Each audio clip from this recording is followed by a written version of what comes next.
Hi எல்லோருக்கும் வணக்கம். Bigg Boss season 9 Tamil.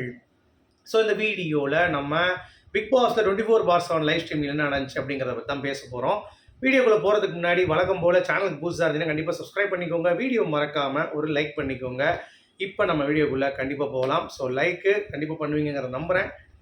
சரி, என்ன அப்படின்னு சொல்லி பார்த்தீங்கன்னா, பிக் பாஸ் வந்து இந்த ரெட் கார்டு மேட்டரை பேசக்கூடாது அப்படிங்கிறது ரொம்ப கீனாக இருக்காங்க. அதுலேயும் இன்றைக்கி வியானாவை வந்து பார்த்தீங்கன்னா ஒரு டக்குன்னு ஒரு பிக் பாஸ் வந்து ஒரு அதிர்ச்சி கொடுத்துட்டாரு அப்படிங்கிறது பார்க்க முடிஞ்சிச்சு. ஒரு எச்சரிக்கை மாதிரி வந்து கொடுத்துட்டாரு. அதாவது ரொம்ப ஹார்ஷாக வந்து பார்த்தீங்கன்னா வியானா வந்து எச்சரித்தாங்க அப்படிங்கிறது பார்க்க முடிஞ்சிச்சு.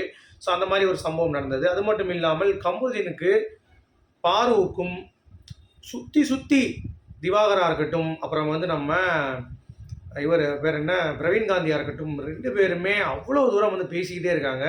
ஸோ என்ன பேசினாங்க அதை பற்றியும் நம்ம வந்து ஹைலைட்டாக பார்த்துடலாம். ஓகே, அது மட்டும் இல்லாமல் ஒரு டாஸ்க் நடந்துச்சு டிக்கெட் ஃபினாலே. இப்போ எவ்வளோ அமௌண்ட் இருக்குது கையில் அப்படிங்கிறதையும் பார்த்துருவோம். ஸோ இதுதான் நடந்துச்சு, மற்றபடி எந்த ஒரு சுவாரஸ்யமும் இல்லை.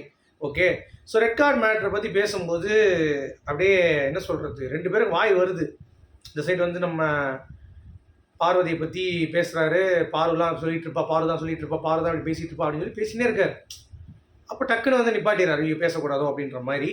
ஜென்ரலாக பேசலாம், பட் வெளியே இருக்க டாபிக் வந்து டிவியில் பார்த்ததெல்லாம் பேசக்கூடாதுன்னு சொல்லி அவரை கிளப்பி விட்டாங்க. அதனால் வந்து அவர் ஃபீல் பண்ணிட்டு இருந்தார். அப்போ வியானா வந்து பக்கத்தில் இருந்துட்டு, எனக்கு தானே அவ்வளோ சொல்கிறேன்னு தோணுது, இங்கே வரைக்கும் வந்துருச்சு, என்னால் பேசாமல் கண்ட்ரோல் பண்ண முடியல, நான் பேசிட்டு நினைக்கிறேன் அப்படின்ற மாதிரி சொன்ன உடனே பிக் பாஸ் வந்து பார்த்தீங்கன்னா, என்னாலையும் வந்து கண்ட்ரோல் பண்ண முடியாது, உங்களை வெளியே அனுப்பணும்னு தோணுது எனக்கும், ஆனால் நான் அனுப்பிடுவேன் பார்த்துக்கோங்க, அவ்வளோதான் மரியாதை, இனிமேல் வந்து நீங்கள் பேசுனீங்கன்னா அவ்வளோதான் அப்படின்ற மாதிரி ரொம்ப ஹார்ஷாக பிக் பாஸ் வந்து பார்த்தீங்கன்னா போட்டு விட்டாப்புல. வியானா வந்து அரண்டுருச்சு, ஏன்னா அது எப்படி போட்டு விட்டாப்புல அப்படின்ட்டு. இந்த மேலே ஏதாவது வாயை திறந்தீங்க பேசணும் அப்படின்னா அவ்வளோதான் அப்படின்னோடனே அதுக்கடுத்து அவங்க வந்து வாயை திறக்கலை.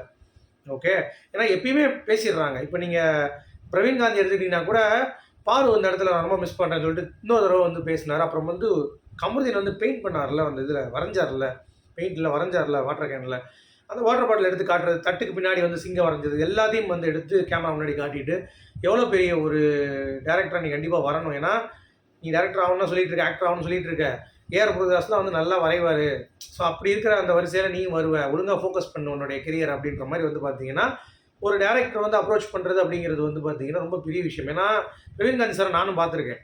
அவர் இந்த பந்தால இருக்காது, போய் நீங்கள் கேட்டிங்கன்னா ஹாய் சார் அப்படின்னீங்கன்னா சூப்பர்ப்பா சார், நீங்கள் தான் சார் ரச்சரன் டேரக்டர் அப்படின்னா ஆமாம் நான் தான் அப்படிம்பார். ஓகே, அவ்வளோதான், எல்லோரும் சமம் தான் அப்படின்ற மாதிரி ஜாலியாக ஃபன் பண்ணிட்டு வந்து போகக்கூடிய ஒரு கேரக்டர் அப்படிங்கிறது பார்க்க முடிஞ்சிச்சு. ஸோ அதனால் உள்ளே வந்து எல்லாருமே பயங்கரமாக பேச முடியாமல் கிடக்காங்க அப்படிங்கிறது பார்க்க முடியும். இன்னொரு பக்கம் நம்ம சேச்சி இருக்காங்க பாருங்கள், அவங்க அதுக்கு மேலே உட்காந்துக்கிட்டு என்ன சொல்கிறது ஒரு பாயிண்ட் சொல்கிறாங்க. அதாவது இந்த கேமுடைய டைமென்ஷனில் தான் நிறைய பேர் வந்து பார்த்திங்கன்னா வெளியே போயிருக்காங்க, மற்றபடி ஒரு ஆள் வந்து வெளியே போகிறதுக்கான வாய்ப்பே கிடையாது. நம்ம ஒன்று நினச்சி ஒருத்தவங்க தூக்க முடியாது, அந்த கேமில் அவங்க என்ன பண்ணுறாங்களோ அதை வச்சு தான் அவங்க எவிக்ட் ஆவாங்க அப்படின்ற மாதிரி வந்து பார்த்தீங்கன்னா சாண்ட்ரா ஐயோ அப்பா பயங்கரண்டா அப்படின்ற மாதிரி தான் இருக்குது. இதுக்கு தாண்டா ஒன்றெல்லாம் வந்து பார்த்தீங்கன்னா இன்னும் சுனாமி தூக்கலை அப்படின்ற மாதிரி பயங்கரமான ஒரு விஷயத்த அழகாக சொல்லிட்டு வந்துட்டாங்களே, சூப்பரில் அப்படின்ற மாதிரி தான் இருந்துச்சு. அதாவது யார் வெற்றி தோல்விங்கிறதில் யாரும் முடிவு பண்ண முடியாது, எல்லாம் வந்து சூழ்நிலைகள் தான் வந்து பார்த்தீங்கன்னா முடிவு பண்ணும் அப்படின்றப்ப ரெட் கார்டு கொடுத்தது சூழ்நிலை அப்படிங்கிறத மென்ஷன் பண்ணுறாங்களாம். சரி, அது சூழ்நிலையாக இருக்கட்டும், மன்னிப்பு கேட்க வந்த பேச்சு வந்து நீங்கள் வந்து மன்னிப்பு ஏற்றுருக்கலாம் அப்படிங்கிறது தான் எல்லோருடைய ஒரு பாயிண்ட் ஆஃப் வியூ இருக்குது அப்படிங்கிறது பார்க்க முடிஞ்சிச்சு. சரியா, அப்புறம் வியானாக்கு பிக் பாஸ் எச்சரித்தார் அப்படிங்கிறத நம்ம சொல்லிட்டோம். அப்புறம் ஒரு டாஸ்க் ஒன்று நடந்தது டிக்கெட்டு ஃபினாலே. இப்போ வந்து 1,65,000 இருக்குது பணப்பெட்டிக்குள்ளே. என்ன பண்ணோன்னா பால் எடுத்து ஊதணும்னாங்க. அதில் கானா வினோத்தும் திவ்யாவை தவிர மிச்சம் எவனுமே ஒழுங்காக பெர்ஃபார்ம் பண்ணவே இல்லை. சபரியும் பண்ணல, விக்ரமும் பண்ணல, அரோராவும் பண்ணல, சாண்ட்ராவும் பண்ணல. வினோத் ஒரு பால், திவ்யா ஒரு பால், அவ்வளோதான். ஸோ 10,000 20,000 ஏற்கனவே 1,45,000, இப்போ சேர்த்திங்கன்னா 1,65,000 டிக்கெட் ஃபினாலே டாஸ்கில் வந்து இருக்குது அப்படிங்கிறது பார்க்க முடியுது. மற்றபடி இந்த ரெட் கார்டை பற்றி பேசக்கூடாதுன்றதுனால வேறு கண்டென்ட்டும் ஜென்ரேட் ஆக மாட்டேங்குது. எல்லாம் ஜாலியாக உட்காந்து சாப்பிட்டுக்கிட்டு ரொம்ப போரிங்காக தான் லைவ் வந்து இருக்குது அப்படிங்கிறது பார்க்க முடியுது. ஏன்னா வியானாவும் காலைல வந்த வேகத்தில் கொஞ்சம் வெளியே வேறு மாதிரி வருவாங்கன்னு பார்த்தேன், சும்மா கிருட்டுன்னு. அவங்க வந்து பார்த்தீங்கன்னா எதுவுமே பண்ணாமல் ஜஸ்ட் நாங்கள் வந்து சைலண்ட் ஆகிட்டோம். இந்த பிக் பாஸ் சார் இப்போ பேசிவிட்டோன்னா இனிமேல் ஒன்றும் வராது கண்டென்ட் அப்படிங்கிறது தான் பாயிண்ட்டு.